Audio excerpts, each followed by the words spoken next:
Hey Raylee, and anybody else watching, and welcome back to another message from your father. In this case, we are looking at 14 and 15 of Numbers. So yesterday, if you remember, we looked at the report that came back from the survey of Canaan. And the report was good, but how it was given was not good. So if you remember, there were only two people of all the people sent that said, yeah, this land is not only good, but we can take it.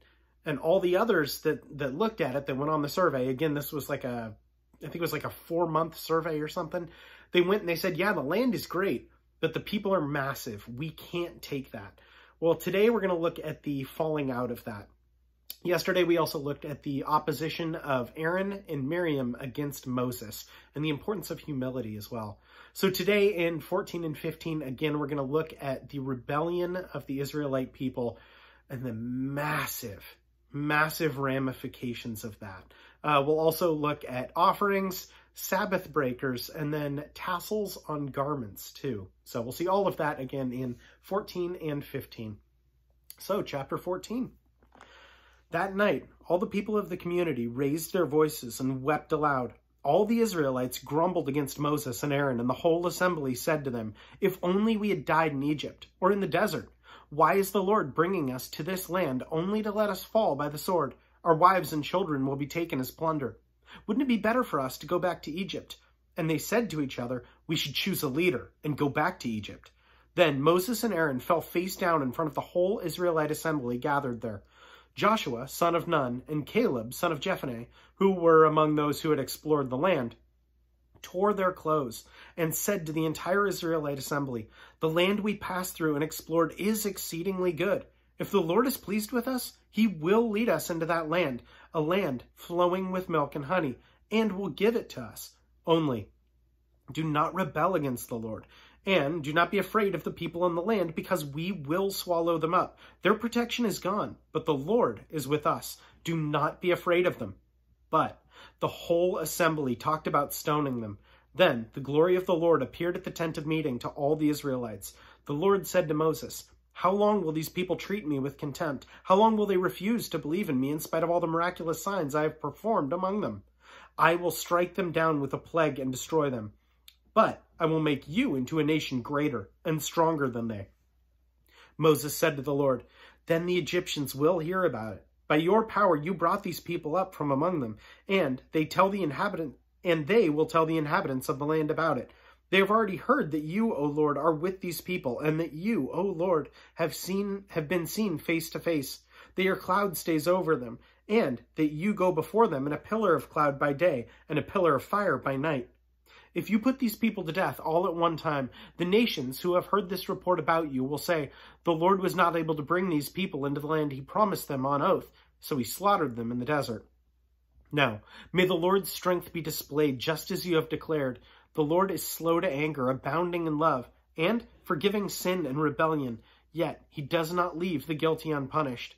He punishes the children for the sin of the fathers to the 3rd and 4th generation.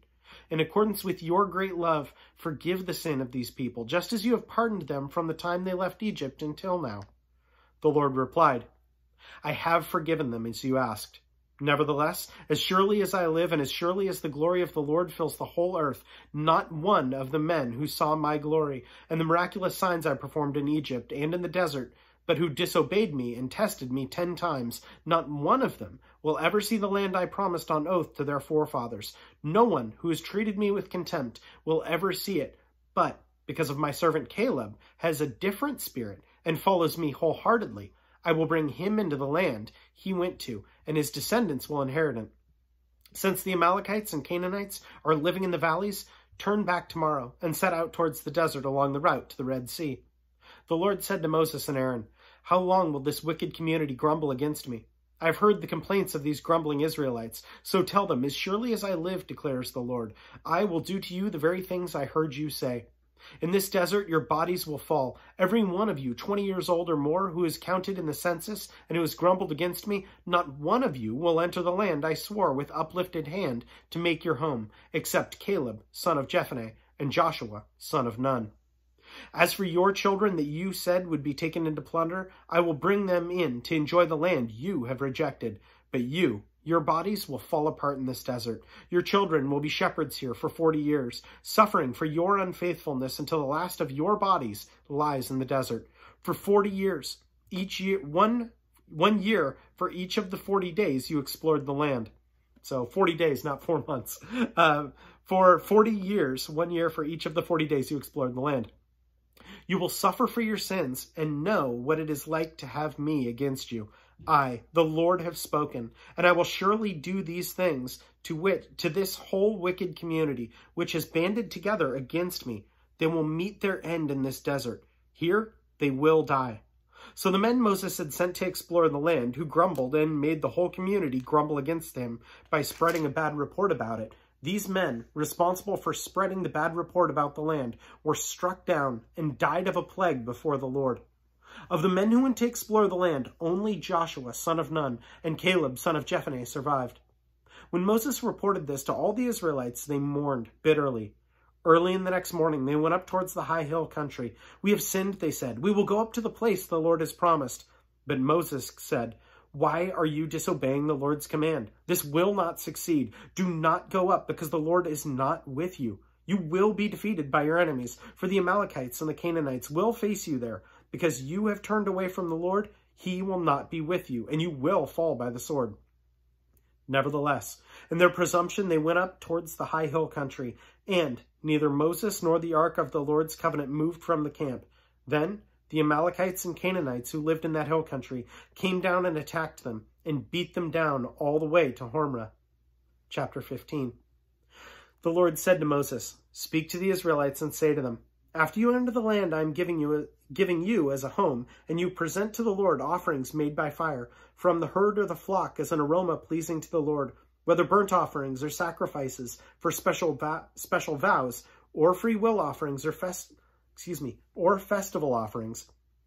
Then the one who brings his offering shall present it to the Lord, a grain offering of 1/10 of an ephah of fine flour mixed with 1/4 of a hin of oil. Eat with each lamb for the burnt offering or the sacrifice, prepare 1/4 of a hin of wine as a drink offering. With a ram, prepare a grain offering of 2/10 of an ephah of fine flour mixed with 1/3 of a hin of oil, and 1/3 of a hin of wine as a drink offering. Offer it as an aroma pleasing to the Lord. When you prepare a young bull as a burnt offering or sacrifice for a special vow or a fellowship offering to the Lord, bring with the bull a grain offering of 3/10 of an ephah of fine flour mixed with 1/2 a hin of oil. Also, bring a 1/2 hin of wine as a drink offering. It will be an offering made by fire, an aroma pleasing to the Lord. Each bull or ram, each lamb or young goat is to be prepared in this manner. Do this for each one, for as many as you prepare. Everyone who is native born must do these things in the way when he brings an offering made by fire as an aroma pleasing to the Lord. For the generations to come, whenever an alien or anyone else living among you presents an offering made by fire as an aroma pleasing to the Lord, he must do exactly as you do. The community is to have the same rules for you and for the alien living among you. This is a lasting ordinance for the generations to come. You and the alien shall be the same before the Lord. The same laws and regulations will apply to you both and to the living among you. The alien living among you. The Lord said to Moses, speak to the Israelites and say to them, when you enter the land to which I am taking you, and you eat the food of the land, present a portion as an offering to the Lord. Present a cake from the first of your ground meal, and present it as an offering from the threshing floor. Throughout the generations to come, you are to give this offering to the Lord from the first of your ground meal. Now, if you unintentionally fail to keep any of these commands the Lord gave Moses, any of the Lord's commands to you through him, from the day the Lord gave them and continuing through the generations to come, and if this is done unintentionally without the community being aware of it, then the whole community is to offer a young bull for a burnt offering as an aroma pleasing to the Lord, along with its prescribed grain offering and drink offering, and a male goat for the sin offering. The priest is to make atonement for the whole Israelite community, and they will be forgiven, for it was not intentional, and they have been brought to the Lord for their wrongdoing, for their wrong, an offering made by fire, and a sin offering. The whole Israelite community and the aliens living among them will be forgiven, because all the people were involved in the unintentional wrong. But if one person sins unintentionally, he must bring a year-old female goat as a sin offering. The priest is to make atonement before the Lord for the one who erred by sinning unintentionally, and when atonement has been made for him, he will be forgiven. One and the same law applies to everyone who sins unintentionally, whether he is native-born Israelite or an alien.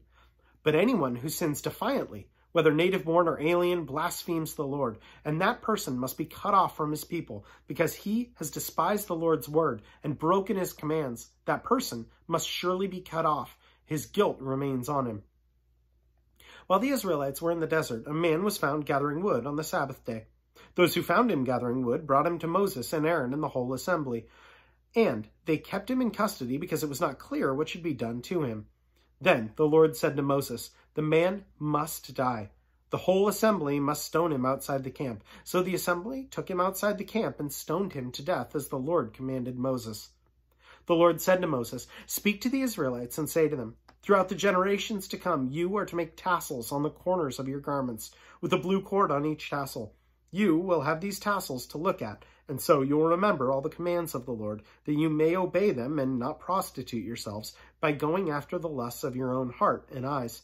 Then you will remember to obey all my commands and will be consecrated to your God. I am the Lord your God, who brought you out of Egypt to be your God. I am the Lord your God." So we have some really intense stuff happening in the latter part of 15 there, specifically the Sabbath breaker.